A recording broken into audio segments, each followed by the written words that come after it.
जिंदगी एक सफर है और हर इंसान अपने कर्मों का यात्री। लेकिन इस यात्रा में कुछ मोड़ ऐसे होते हैं जहां कदम रखते ही इंसान पाप के दलदल में फंस जाता है। सनातन धर्म के अनुसार कुछ पाप ऐसे होते हैं जो चाहे 1000 जन्मों में भी किए जाएं, कभी क्षमा नहीं होते। आज हीलिंग जोन पर हम बात करेंगे इन 5 पापों की जो यदि मनुष्य कर ले तो ईश्वर भी अपनी दृष्टि फेर लेते हैं। पहला, माता पिता का अपमान करना। जो हमें जन्म देते हैं, जिनकी छाया में हम बड़े होते हैं, वो माता पिता इस धरती पर भगवान के ही रूप होते हैं। लेकिन आज का इंसान उन्हें बोझ समझने लगा है। जो अपने माता पिता का अनादर करता है, उनका सम्मान नहीं करता, वो जीवन भर सुख से वंचित रहता है। शास्त्रों के अनुसार मातृ देवो भव, पितृ देवो भव। इसका अर्थ है अपनी माँ और पिता को भगवान समान मानो। ऐसा व्यक्ति धन तो कमा सकता है, लेकिन उसके जीवन में न शांति होती है न ही कृपा। क्या आपने कभी अपने माता पिता का मन दुखाया है?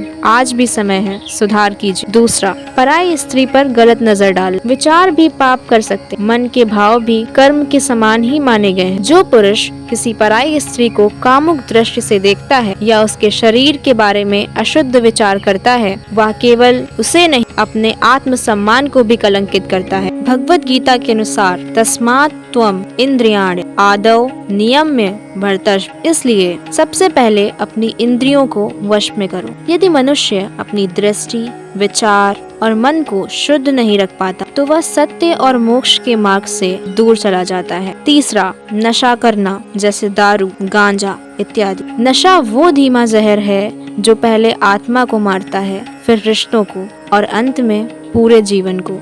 जो व्यक्ति शराब, गांजा जैसे पदार्थों का सेवन करता है, वो सिर्फ अपने शरीर का नहीं बल्कि अपने कुल, अपने वंश और अपने भविष्य का भी नाश करता है। गीता में लिखा है, न मध्यम पिबेत, अर्थात मनुष्य को कभी भी शराब या नशे का सेवन नहीं करना चाहिए। नशा केवल शरीर नहीं छीनता, वह विवेक, नियंत्रण और आत्म संयम भी छीन लेता है।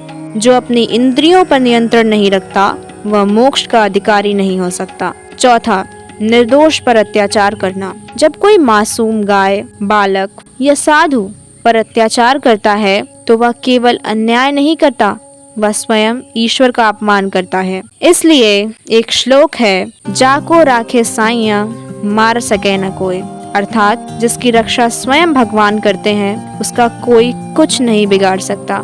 जो व्यक्ति दीन दुखियों पर दया नहीं करता वह भगवान की कृपा से वंचित हो जाता है। एक बार एक संत के आश्रम में एक चोर आया।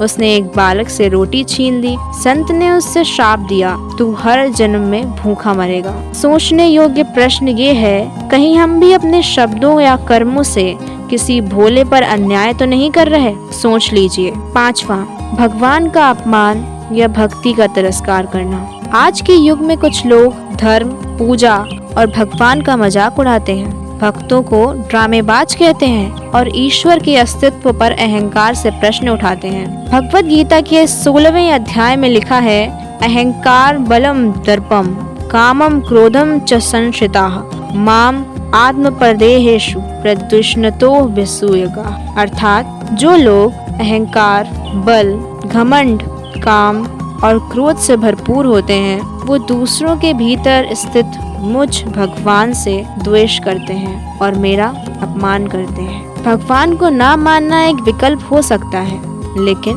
उनका अपमान करना महापाप है। क्या आप अपने घमंड में ईश्वर से दूरी तो नहीं बना रहे? ये 5 पाप केवल धर्म की बातें नहीं हैं। ये हर उस इंसान की आत्मा को छूते हैं जो शांति चाहता है, जो सही मार्ग पर चलना चाहता है। आज से एक व्रत लें, माता पिता की सेवा करें, मन को संयमित रखें, नशे और विकारों से दूर रहें और भगवान के प्रेम और भक्ति को अपनाएं। हीलिंग जोन, जहां आत्मा को शांति मिलती है। अगर ये वीडियो आपके अंतर्मन को छू गई हो तो कमेंट में लिखिए, मैं इन पापों से सदा दूर रहूंगा। धन्यवाद।